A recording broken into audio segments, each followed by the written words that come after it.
Ticket ಸಿಗೋದಕ್ಕೆ ಪ್ರಯಾಸ ಅನಿಸ್ತಾ ಇದೆಯಾ ನಿಮಗೆ ಅಂತ?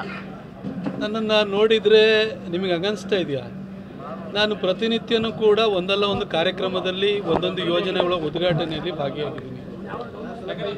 2014ಕ್ಕಿಂತ ಮೊದಲು ನಾನು ಬರೀ ನಿಮ್ಮ ಥರನೇ ಒಬ್ಬ ಪತ್ರಕರ್ತನಾಗಿದ್ದೆ. ಈ ಕ್ಷೇತ್ರಕ್ಕೆ ಬರೋದಕ್ಕೆ ನಾನು ಯೋಚನೆ ಮಾಡುವಂಥದ್ದು ಅಂದರೆ ಅದೊಂಥರ ದುಸ್ವಪ್ನ ಥರ ಇತ್ತು. ಆ ಸಂದರ್ಭದಲ್ಲೂ ಕೂಡ ನನಗೆ ಟಿಕೆಟ್ ಕೊಟ್ಟು ನನ್ನನ್ನು ಕೈ ಹಿಡಿದು ನನ್ನ ಪರವಾಗಿ ಪ್ರಚಾರಾಂದೋಲನ ಮಾಡಿ ನನ್ನನ್ನು ಬೆಳೆಸಿದ್ದು ಭಾರತೀಯ ಜನತಾ ಪಕ್ಷ ಹಾಗೂ ಸಂಘದ ಆಶೀರ್ವಾದ ನನ್ನನ್ನು ಇಲ್ಲಿವರೆಗೂ ತಂದಿದೆ.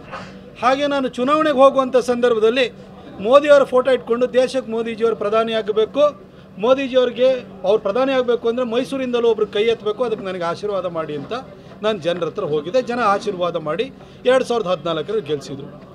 2019 ಬಂತು. ಈ 5 ವರ್ಷಗಳಲ್ಲಿ ಇಷ್ಟು ಕೆಲಸವನ್ನು ಮಾಡಿದ್ದೀನಿ, ಮೋದಿಜಿಯವ್ರನ್ನ ಹೆಸರಿನಲ್ಲೇ ಇಷ್ಟು ಕೆಲಸ ತಂದಿದ್ದೀನಿ ಅಂತ ಅವಾಗಲೂ ಒಂದು ರಿಪೋರ್ಟ್ ಕಾರ್ಡ್ ರಿಲೀಸ್ ಮಾಡಿದೆ. ಮತ್ತು ಮೋದಿಜಿಯವ್ರ ಫೋಟೋ ಇಟ್ಕೊಂಡೆ ಚುನಾವಣೆಗೆ ಹೋದೆ. ಆವಾಗ 1,40,000 ಹೆಚ್ಚು ಕಡಿಮೆ ಓಟಲ್ಲಿ ನನ್ನನ್ನು ಗೆಲ್ಲಿಸಿದರು.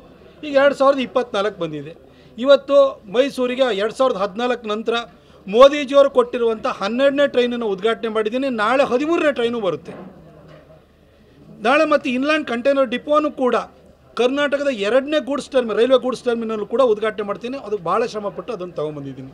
ನನ್ನ ನಿತಿನ್ ಗಡ್ಕರಿ ಅವರು ಬಂದಿದ್ದರು. ಅದರಲ್ಲಿ ರೈಲ್ವೆ ಲೆವೆಲ್ ಕ್ರಾಸಿಂಗ್ಗಳಿರ್ಬೋದು, ಔಟರ್ ಪೆರಿಫೆರಲ್ ರಿಂಗ್ ರೋಡ್ ಮಾಡೋದಕ್ಕೂ ಕೂಡ ಅವ್ರ ಕೈಲಿ ಒಪ್ಪಿಗೆ ಕೊಡಿಸಿದ್ದೀನಿ. ಎಲ್ಲ ಕೆಲಸವನ್ನು ಮಾಡಿದ್ದೀನಿ. ಮುಂದಿನ ದಿನಗಳಲ್ಲಿ ಮೈಸೂರಿಗೆ ಮೆಟ್ರೋ ಟ್ರೈನನ್ನು ತರ್ತೀನಿ. ಎಲ್ಲ ಕೆಲಸ ಕಾರ್ಯಗಳು ಆಗ್ತಾಯಿದೆ. ಚುನಾವಣೆ ಅಂತಂದರೆ ಆಕಾಂಕ್ಷಿಗಳು ಇರ್ತಾರೆ. ಒಂದು ಹುದ್ದೆಗೆ ಆಕಾಂಕ್ಷಿಗಳು ಇರ್ತಾರೆ. ತುಂಬ ಕಾರ್ಯಕರ್ತರಿಗೆ ಪ್ರತಿಯೊಬ್ಬರಿಗೂ ಕೂಡ ಕೇಳುವ ಹಕ್ಕಿರುತ್ತೆ.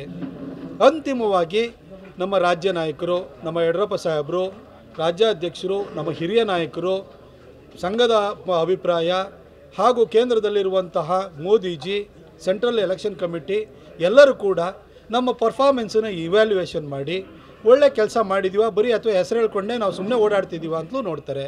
ನಾನು ಮೋದಿಜಿಯವರ ಹೆಸರು ಹೇಳ್ಕೊಂಡು ಅವ್ರು ಕೊಟ್ಟಿರುವಂಥ ಯೋಜನೆಗಳನ್ನು ನನ್ನ ಜನರಿಗೆ ನಿಯತ್ತಾಗಿ ತಂದು ನಾನು ಕೊಟ್ಟಿದ್ದೀನಿ. ನಾನು ಪ್ರತಾಪ್ ಸಿಂಹ ವಿತೌಟ್ ಮೋದಿ ಝೀರೋ. ಮೋದಿಜಿಯವ್ರ ಹೆಸರಲ್ಲೇ ಗೆದ್ದಿರೋನು, ಮೋದಿಜಿಯವ್ರು ಕೊಟ್ಟ ಯೋಜನೆಗಳನ್ನು ನನ್ನ ಕ್ಷೇತ್ರಕ್ಕೆ ತಂದಿರೋನು. ಮೋದಿಜಿ ಹೊರತಾಗಿ ನಾನು ಏನೇನೂ ಅಲ್ಲ. ಈ ಪಕ್ಷ ಕಾರ್ಯಕರ್ತರು ನನ್ನನ್ನು ಇಲ್ಲಿವರೆಗೂ ಬೆಳೆಸಿದ್ದಾರೆ. ಮೋದಿಜಿಗೋಸ್ಕರವಾಗಿ ನನ್ನನ್ನು ಬೆಳೆಸಿದ್ದಾರೆ.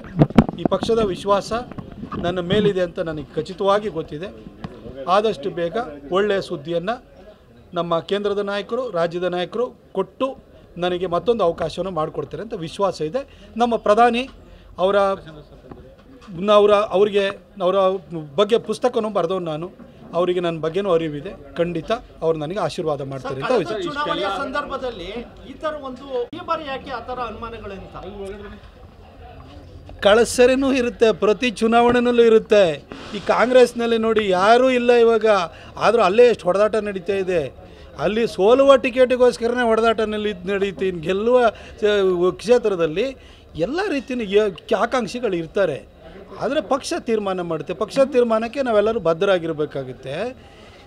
ಆಮೇಲೆ ಒಂದು ಗೆಲ್ಲುವ ಕುದುರೆ ಅಂತಂದರೆ ಏರಕ್ಕೆ ಬರೋರು ಜಾಸ್ತಿ ಇರ್ತಾರೆ.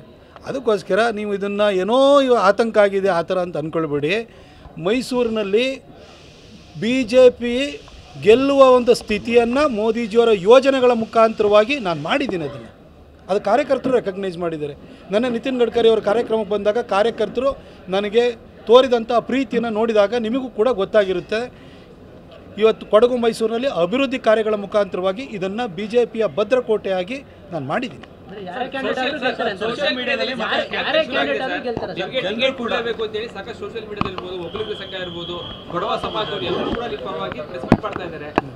ನನಗೆ ಅದರೇನು ಅರಿವಿಲ್ಲ. ನನಗೆ ಈಗ ಇನ್ನೊಂದು ಕಾರ್ಯಕ್ರಮ 1 ಗಂಟೆಗೆ ಇನ್ನೊಂದು ಕಾರ್ಯಕ್ರಮ ಇದೆ. ಮೋದಿಜಿಯವ್ರ ಮತ್ತೆ ದೇಶಕ್ಕೆ ಪ್ರಧಾನಿ ಆಗಬೇಕು, ಅದಷ್ಟೇ ನನ್ನ ಉದ್ದೇಶ. ನಮ್ಮ ಗುರಿ ಇರೋವಂಥದ್ದು ಪ್ರತಿಯೊಬ್ಬರೂ 28 ಕ್ಷೇತ್ರನ ಗೆಲ್ಲಬೇಕು, ನಾವು ಮೋದಿಜಿಯವ್ರನ್ನ ಮತ್ತೆ ಪ್ರಧಾನಿ ಮಾಡಬೇಕು ಅನ್ನೋದಷ್ಟೇ ನಮ್ಮ ಉದ್ದೇಶ ಇರೋದು. ನಾಳೆನೂ ಕೂಡ ಕಾರ್ಯಕ್ರಮಗಳು ಇಟ್ಕೊಂಡಿದ್ದೀನಿ. ನಾಳೆನೂ ಕೂಡ ಕಾರ್ಯಕ್ರಮದ ಉದ್ಘಾಟನೆಗೆ ಇನ್ಲ್ಯಾಂಡ್ ಕಂಟೈನರ್ ಡಿಪೋದ ಉದ್ಘಾಟನೆಗೆ ನೀವೆಲ್ಲ ಬನ್ನಿ ಅಂತ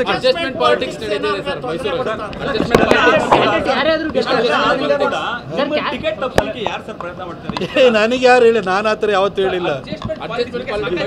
ಯಾರು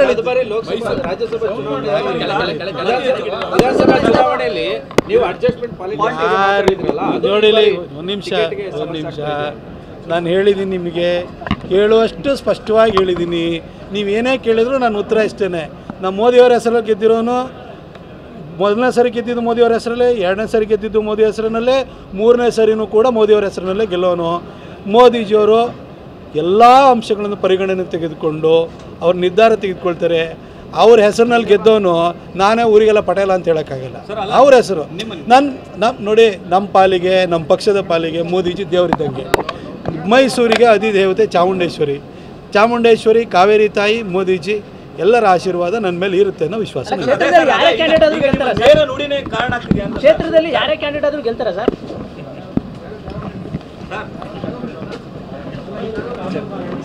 ಅಲ್ಲ ಸರ್, ನೀವು ಸರ್